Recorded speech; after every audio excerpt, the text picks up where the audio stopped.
루카복음 19장. 예수님과 zak케오. 예수님께서 예리코에 들어가시어 거리를 지나가고 계셨다. 마침 거기에 zak케오라는 사람이 있었는데 그는 세관장이고 또 부자였다. 그는 예수님께서 어떠한 분이신지 보려고 애썼지만 군중에 가려 볼 수가 없었다. 키가 작았기 때문이다. 그래서 앞질러 달려가 돌 무화과나무로 올라갔다. 그곳을 지나시는 예수님을 보려는 것이었다. 예수님께서 거기에 이르러 위를 쳐다보시며 그에게 이르셨다. zak케오야, 얼른 내려오너라. 오늘은 내가 내 집에 머물러야 하겠다. zak케오는 얼른 내려와 예수님을 기쁘게 맞아들였다.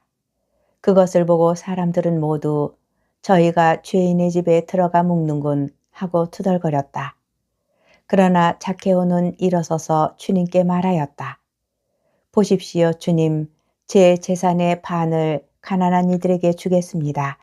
그리고 제가 다른 사람 것을 횡령하였다면 네 곱절로 갚겠습니다. 그러자 예수님께서 그에게 이르셨다.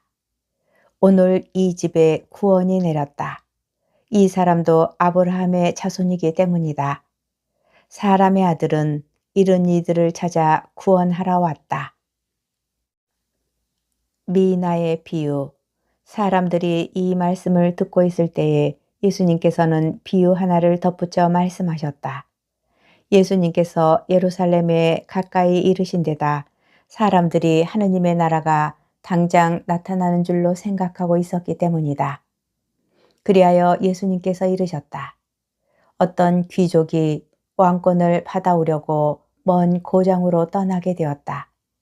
그래서 그는 종 10사람을 불러 10미나를 나누어 주며 내가 올 때까지 벌이를 하여라 하고 그들에게 일렀다. 그런데 그 나라 백성은 그를 미워하고 있었으므로 사절을 뒤따라 보내어 저희는 이 사람이 저희 임금이 되는 것을 바라지 않습니다 하고 말하게 하였다. 그러나 그는 왕권을 받고 돌아와 자기가 돈을 준 종들이 벌이를 얼마나 하였는지 알아볼 생각으로 그들을 불러오라고 분부하였다. 첫째 종이 들어와서 주인님, 주인님의 한 미나로 10미나를 벌어들였습니다 하고 말하였다. 그러자 주인이 그에게 일렀다. 잘하였다, 착한 종아. 내가 아주 작은 일에 성실하였으니 10고을을 다스리는 권한을 가져라. 그 다음에 둘째 종이 와서 주인님, 주인님의 한 미나로 5미나를 만들었습니다 하고 말하였다. 주인은 그에게도 일렀다. 너도 5고을을 다스려라. 그런데 다른 종은 와서 이렇게 말하였다. 주인님, 주인님의 한 미나가 여기에 있습니다. 저는 이것을 수건에 싸서 보관해 두었습니다. 주인님께서 냉혹하신 분이어서 가져다 놓지 않은 것을 가져가시고 뿌리지 않은 것을 거두어 가시기에 저는 주인님이 두려웠습니다. 그러자 주인이 그에게 말하였다. 이 악한 종아, 나는 내 입에서 나온 말로 너를 심판한다. 내가 냉혹한 사람이어서 가져다 놓지 않은 것을 가져가고 뿌리지 않은 것을 거두어 가는 줄로 알고 있었다는 말이냐. 그렇다면 어찌하여 내 돈을 은행에 넣지 않았더냐. 그리하였으면 내가 돌아왔을 때에 내 돈에 이자를 붙여 되찾았을 것이다. 그러고 나서 곁에 있던 이들에게 일렀다. 저자에게서 그 한 미나를 빼앗아 10미나를 가진 이에게 주어라. 그러자 그들이 주인에게 말하였다. 주인님, 저희는 10미나나 가지고 있습니다. 내가 너희에게 말한다. 누구든지 가진 자는 더 받고 가진 것이 없는 자는 가진 것마저 빼앗길 것이다. 그리고 내가 저희들의 임금이 되는 것을 바라지 않은 그 원수들을 이리 끌어다가 내 앞에서 처형하여라. 예루살렘에 입성하시다. 예수님께서는 이 말씀을 하시고 앞장서서 예루살렘으로 오르는 길을 걸어가셨다. 올리브 산이라고 불리는 곳 근처 베파게와 베타니아에 가까이 이르셨을 때 예수님께서 제자 둘을 보내며 말씀하셨다. 맞은쪽 동네로 가거라. 그곳에 들어가면 아직 아무도 탄 적이 없는 어린 나귀 한 마리가 빼어 있는 것을 보게 될 것이다. 그것을 풀어 끌고 오너라. 누가 너희에게 왜 푸는 거요? 하고 묻거든 이렇게 대답하여라. 주님께서 필요하시답니다. 분부를 받은 이들이 가서 보니 예수님께서 말씀하신 그대로였다. 그래서 그들이 어린 나귀를 푸는데 그 주인이 왜 그 어린 나귀를 푸는 거요? 하고 물었다. 그들은 주님께서 필요하시답니다. 하고 대답하였다. 그리고 그 어린 나귀를 예수님께 끌고 와 그 위에 자기들의 겉옷을 걸치고 예수님을 거기에 올라타시게 하였다. 예수님께서 나아가실 때에 그들은 자기들의 겉옷을 길에 깔았다. 예수님께서 어느덧 올리브산 내리막길에 가까이 이르시자 제자들의 무리가 다 자기들이 본 모든 기적 때문에 기뻐하며 큰 소리로 하나님을 찬미하기 시작하였다. 그들은 이렇게 말하였다. 주님의 이름으로 오시는 분, 임금님은 복되시어라. 하늘의 평화, 지극히 높은 곳의 영광. 군중 속에 있던 바리사의 몇 사람이 예수님께 스승님 제자들을 꾸짖으십시오 하고 말하였다. 그러자 예수님께서 대답하셨다. 내가 너희에게 말한다. 이들이 잠자코 있으면 돌들이 소리 지를 것이다. 예루살렘의 멸망을 예고하며 우시다. 예수님께서 예루살렘에 가까이 이르시어 그 도성을 보고 우시며 말씀하셨다. 오늘 너도 평화를 가져다 주는 것이 무엇인지 알았더라면, 그러나 지금 내 눈에는 그것이 감추어져 있다. 그때가 너에게 닥쳐올 것이다.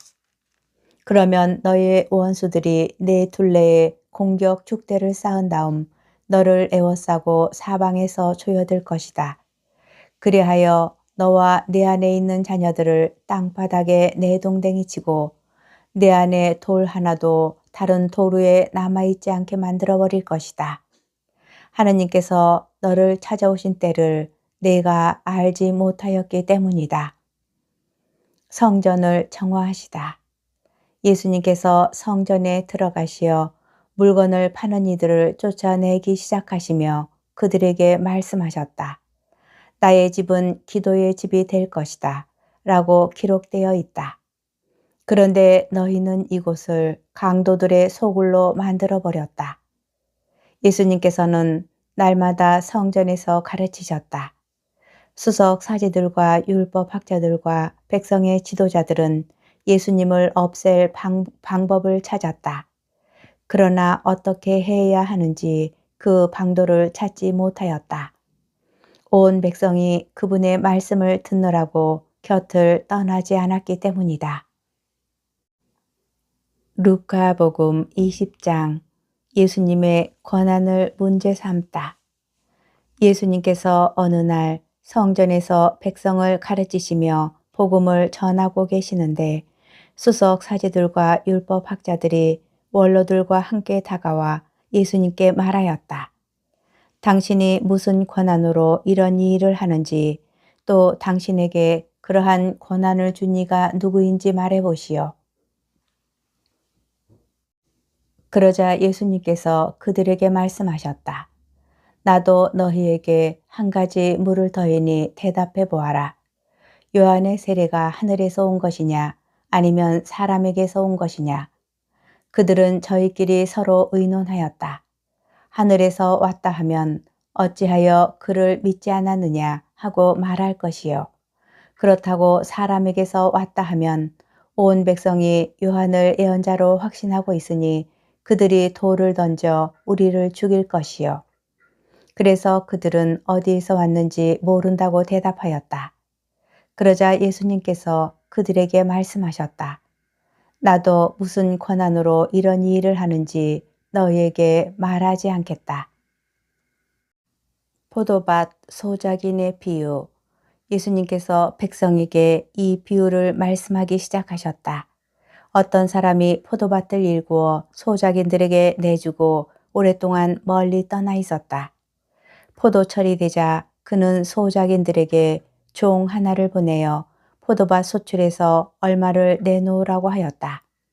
그런데 소작인들은 그를 매질하고서 빈손으로 돌려보냈다. 주인이 또 다른 종을 보냈지만 그들은 그 종도 매질하고 모욕하고 나서 빈손으로 돌려보냈다. 그리고 또 세 번째 종을 보냈더니 그들은 그 종도 상처를 입히고 내쫓아 버렸다. 그래서 포도밭 주인은 어떻게 할까? 사랑하는 내 아들을 보내야겠다. 내 아들이야 존중해 주겠지 하고 말하였다. 그러나 소작인들은 그 아들을 보자 저자가 상속자다. 저자를 죽여버리자. 그러면 이 상속 재산이 우리 차지가 될 것이다 하고 서로 의논하면서 그를 포도밭 밖으로 던져 죽여버렸다. 그러니 포도밭 주인은 그들을 어떻게 하겠느냐? 그는 돌아와 그 소작인들을 없애버리고 포도밭을 다른 이들에게 줄 것이다. 사람들이 이 말씀을 듣고 그런 일은 있을 수 없습니다 하고 말하였다. 그러자 예수님께서 그들을 똑바로 보시며 말씀하셨다. 그러면 이렇게 기록된 말씀은 무슨 뜻이냐? 집 짓는 이들이 내버린 돌, 그 돌이 모퉁이의 머릿돌이 되었네. 그 돌 위에 떨어지는 자는 누구나 부서지고 그 돌에 맞는 자는 누구나 으스러질 것이다. 율법 학자들과 수석 사제들은 예수님께서 자기들을 두고 이 비유를 말씀하신 것을 알아차리고 당장 예수님께 손을 대려고 하였으나 백성이 두려웠다. 황제에게 세금을 내는 문제. 그리하여 그들은 기회를 엿보다가 선량한 사람처럼 꾸민 앞잡이들을 보내어 예수님의 말씀을 빌미로 그분을 붙잡게 하였다. 예수님을 직권과 사법권을 가진 총독에게 넘기려는 것이었다. 그들이 예수님께 물었다. 스승님, 저희는 스승님께서 올바르게 말씀하시고 가르치시며 사람을 그 신분에 따라 가리지 않으시고 하느님의 길을 참되게 가르치신다는 것을 압니다. 그런데 저희가 황제에게 조세를 내는 것이 합당합니까? 합당하지 않습니까? 예수님께서는 그들의 교활한 속셈을 꿰뚫어 보시고 그들에게 말씀하셨다. 데나리온 한 잎을 나에게 보여라. 누구의 초상과 글자가 새겨져 있느냐? 그들이 황제의 것입니다. 하고 대답하였다. 이에 예수님께서 그들에게 이르셨다. 그러면 황제의 것은 황제에게 돌려주고 하느님의 것은 하느님께 돌려드려라. 그들은 예수님께서 하신 말씀을 빌미로 백성 앞에서 그분을 붙잡지 못하였을 뿐만 아니라 그분의 답변에 경탄하며 입을 다물었다. 부활 논쟁. 부활이 없다고 주장하는 사두가의 몇 사람이 예수님께 다가와 물었다. 스승님, 모세는 어떤 사람의 형제가 자식 없이 아내를 남기고 죽으면 그 사람이 죽은 이의 아내를 맞아들여 형제의 후사를 일으켜 주어야 한다고 저희를 위하여 기록해 놓았습니다. 그런데 7 형제가 있었습니다. 마지가 아내를 맞아들였는데 자식 없이 죽었습니다. 그래서 둘째가 그 다음에는 셋째가 그 여자를 맞아들였습니다. 그렇게 7이 모두 자식을 남기지 못하고 죽었습니다. 마침내 그 부인도 죽었습니다. 그러면 부활 때에 그 여자는 그들 가운데 누구의 아내가 되겠습니까? 7이 다 그 여자를 아내로 맞아들였으니 말입니다. 예수님께서 그들에게 이르셨다. 이 세상 사람들은 장가도 들고 시집도 간다. 그러나 저 세상에 참여하고 또 죽은 이들의 부활에 참여할 자격이 있다고 판단받는 이들은 더 이상 장가 드는 일도 시집 가는 일도 없을 것이다. 천사들과 같아져서 더 이상 죽는 일도 없다.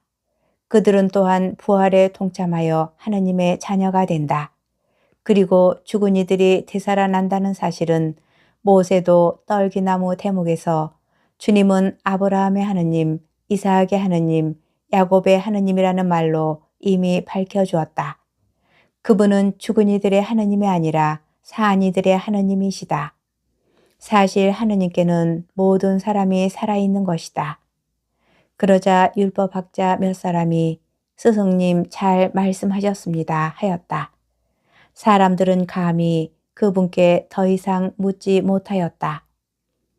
다윗의 자손이시며 주님이신 예수 그리스도. 예수님께서 또 그들에게 말씀하셨다. 어찌하여 사람들이 메시아가 다윗의 자손이라고 말하느냐? 다윗 자신이 시편에서 말한다. 주님께서 내 주님께 말씀하셨다. 내 오른쪽에 앉아라. 내가 너의 원수들을 내 발판으로 삼을 때까지. 이렇게 다윗이 메시아를 주님이라고 부르는데 어떻게 메시아가 다윗의 자손이 되느냐? 율법 학자들을 조심하여라. 예수님께서는 모든 백성이 듣고 있는 가운데 제자들에게 이르셨다. 율법 학자들을 경계하여라. 그들은 긴 겉옷을 입고 나다니기를 즐기고 장터에서 인사받기를 좋아하며 회당에서는 높은 자리를, 잔치 때에는 윗자리를 좋아한다. 그들은 과부들의 가산을 등쳐먹으면서 남에게 보이려고 기도는 길게 한다. 이러한 자들은 더욱 엄중히 단죄를 받을 것이다.